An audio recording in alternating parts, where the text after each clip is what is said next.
Hello viewers, welcome to my channel English with Yunus Baloch. आज मैं जो टॉपिक आपके लिए लेके आया हूँ वो है एडवांस, एक्टिव वॉइस और पैसिव वॉइस के बारे में। ठीक है, इससे पहले मैंने पार्ट 1 वीडियो अपलोड की है। उसमें मैंने ये बताया कि हम पैसिव वॉइस क्यों बनाते हैं और किस तरह बेसिक जो 8 टेंस है उनको हम पैसिव वॉइस कैसे बनाते हैं। तो वो वीडियो भी आप इसके बाद लाजमी देखें। तो ये हमारा पार्ट 2 है। इसमें हम advance, active voice, passive voice के बारे में सीखेंगे। तो आप इस वीडियो को मुकम्मल देखें कि इसमें हम जो एडवांस सेंटेंसेस हैं उनको हम कैसे पैसिव वॉइस या एक्टिव वॉइस बनाते हैं। तो चलो शुरू करते हैं। हमारा फर्स्ट सेंटेंस है he was laughing at me. अब देखिए इसको हम पैसिव वॉइस कैसे बनाएंगे। आई, ये हमारा पास्ट कंटिन्यूअस है, तो आई वॉज बीइंग का इजाफा करेंगे। आई वॉज बीइंग लाव्ड। अब देखिए यहाँ पर जो आई वॉज बीइंग लाव्ड, याद करें ये जो इसके साथ प्रेपोजिशन इस्तेमाल किया इस वर्ब के साथ, बच्चे क्या करते हैं कि जो प्रेपोजिशन हम लिखते हैं उनको वो स्किप करते हैं, ओमिट कर देते हैं। इस तरह नहीं करना चाहिए। जिस तरह वर्ब के साथ प्रेपोजिशन है उसको उसी तरह हमें रखना है। तो I was being laughed at by him. अब बच्चे सोचते हैं कि दो प्रेपोजिशन साथ में कैसे आते हैं। तो भाई ये जो वर्ब है इसके साथ ये प्रेपोजिशन हम लाजमी इस्तेमाल करेंगे, इसके बगैर इसकी मीनिंग चेंज हो जाएगी और वो सेंटेंस रॉन्ग हो जाएगा हमारा। तो लाव लिविंग मीनिंग से मुराद यहाँ पर ये ट्रांजिटिव वर्ब है, फिर अगर एट आप रिमूव करेंगे फिर वो इनट्रांजिटिव हो जाएगा। खैर वो अलग बात है, पर आप ये याद रखें कि आप जो वर्ब है उनके साथ जो प्रेपोजिशन है वो लाजमी आप इस्तेमाल करेंगे। जिस तरह देखिए आप वेट लफ्ज़ है, वेट के साथ हम फॉर का इस्तेमाल करते हैं। ठीक है, तो ये भी जो फ्रेजल वर्ब होते हैं तो इनके साथ ये लाजमी हमें लिखना है। वेट फॉर है, लिसन टू, ठीक है। इसी तरह नॉक एट। तो इस तरह के और वर्ब हैं जिनके साथ हम प्रेपोजिशन यूज़ करते हैं, फ्रेजल वर्ब होते हैं, तो उनके साथ जो प्रेपोजिशन होते हैं तो उनको हमें रिमूव नहीं करना है, वो हमें पैसिव वॉइस में लिखना है। ठीक है, इसी तरह एक और जुमला आप देखें, your friends are looking for you everywhere. अब यहाँ पे देखें, यहाँ पर भी हमने एक फ्रेजल वर्ब यूज़ किया है, इस लुक के साथ हमने फॉर का इस्तेमाल किया है। ठीक है, इसको पैसिव वॉइस कैसे बनाएंगे। यू, ये हमारा टेंस है present continuous. You are being का इजाफा करेंगे। You are being looked, you are being looked for, you are being looked for by your friends, by your friends everywhere. आप चाहे तो एवरीवेयर यहाँ पे भी आप लिख सकते थे। ठीक है, you are being looked for everywhere by your friends, या you are being looked for by your friends everywhere, तो दोनों हिसाब से ये करेक्ट हो जाएंगे। ठीक है, अच्छा अब जो हमारा तीसरा क्वेश्चन है, यहाँ 3 लिख दूँ, गलती हो गई। जो हमारा तीसरा क्वेश्चन है, अभी इसमें मैं आपको क्या समझाने की कोशिश करूँगा। देखिए यहाँ पर जो हमारे एडवर्ब ने इस्तेमाल किया है, तो आप याद रखेंगे कि जहाँ पर इस तरह के दो एडवर्ब आते हैं, आप जहाँ पर है आप उनको वहीं रखेंगे। ठीक है, जिस तरह इसको अगर हम पैसिव बनाएं, आई, ये हमारा प्रेजेंट सिंपल है, I am.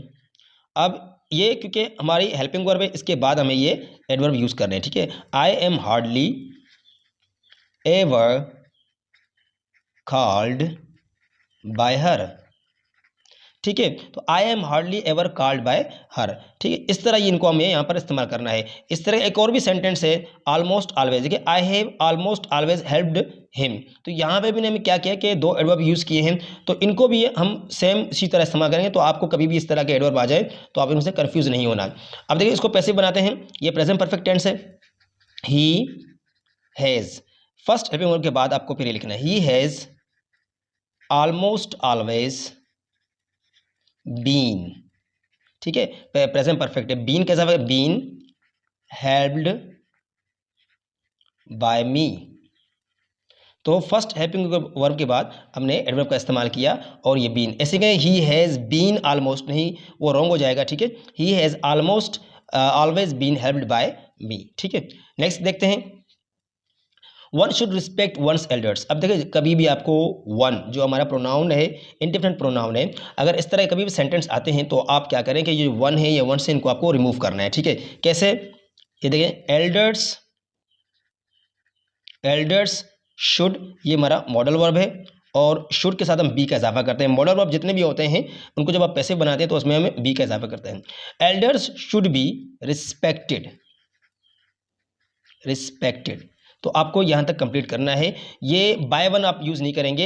Elders should be respected, ये सही है। बाय वन का इस्तेमाल नहीं करें कि अगर कभी भी आपको बाय वन नज़र आ जाए तो आप उनको रिमूव कर दें, ठीक है, उनको हम नहीं लिखते हैं, ये याद करना है। इस तरह एक और जुमला है, इसी तरह बिल्कुल मैं इसको बनाऊँ तो यहाँ में one should keep once promises, ठीक है, प्रोमिसेस शुड बी केप्ट, बस यहाँ तक, प्रोमिसेस शुड बी केप्ट। यहाँ पे मैं आपको एक और बात बताना चाहूँ कि देखें, अगर यहाँ फॉर एग्जांपल ये वन प्रॉमिस होता, यहाँ पर एस हमारा ना होता तो ठीक है, तो ये क्या होता, ये सिंगुलर होता, ठीक है। अब यहाँ पर प्लूरल है, तो अगर ये सिंगुलर हो तो याद करें, अगर सिंगुलर है तो फिर आप इसको यहाँ पर फिर आर्टिकल यूज़ करें, क्योंकि हमारे पास हमारे जो सिंगुलर काउंटेबल नाउन होते हैं तो उनके साथ हम आर्टिकल का इस्तेमाल करते हैं, फिर हम कहते हैं आ प्रॉमिस, ठीक है। पर यहाँ पे तो प्लूरल है तो हमने प्लूरल कर दिया है। यहाँ आप ऐसे भी कर सकते हैं कि ये सिंगुलर है तभी आप इसको प्लूरल बना सकते हैं, नहीं तो सिंगुलर करेंगे तो आर्टिकल लाजमी आपको देना पड़ेगा, ये ख्याल करना है आपको, ठीक है। चलो नेक्स्ट देखते हैं, my pocket has been picked.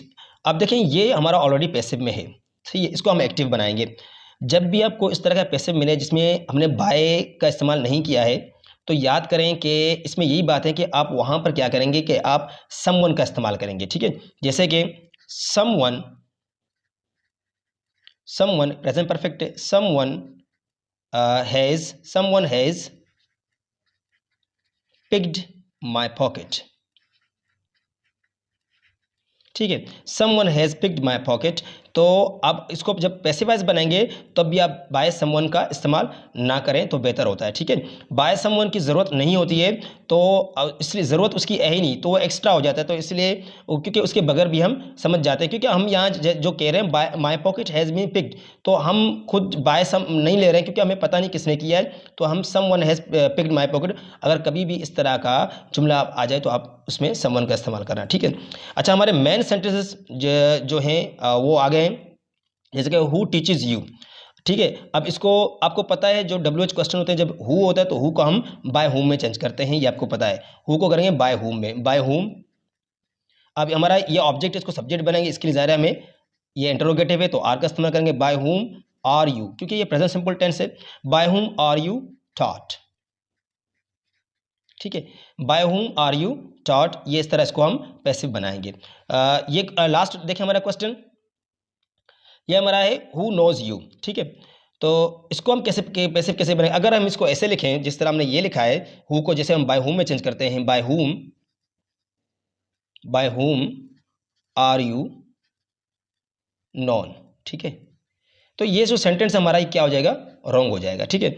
उसकी वजह क्या है, देखिए यहाँ पर जो हमने नो इस्तेमाल किया ना, नो, तो आप जो पढ़ते हैं पैसिव वॉइस उनको पता है कि नो के साथ हम टू प्रीपोजिशन का इस्तेमाल करते हैं। जैसे कि मैं एक जुमला आपके लिए यहाँ पर लिखूँ, मैं लिखूँ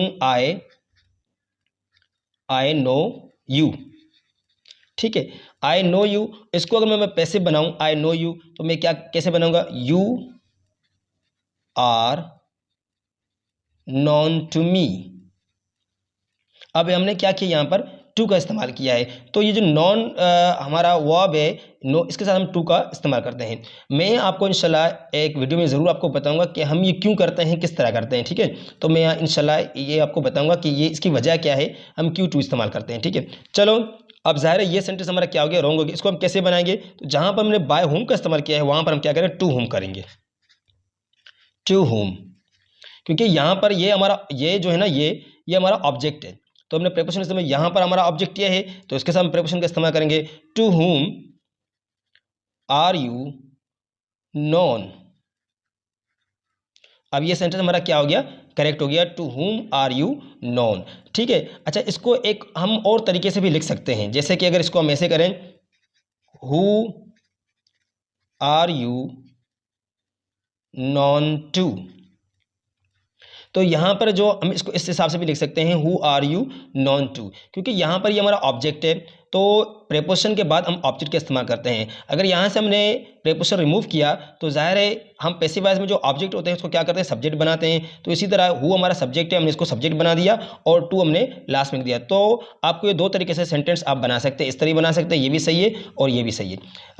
ओके व्यूअर्स, ये हमारी वीडियो नंबर पार्ट 2 है, इसके और भी पार्ट्स हैं, इंशाल्लाह मैं वो आपको कंटिन्यू करूँगा।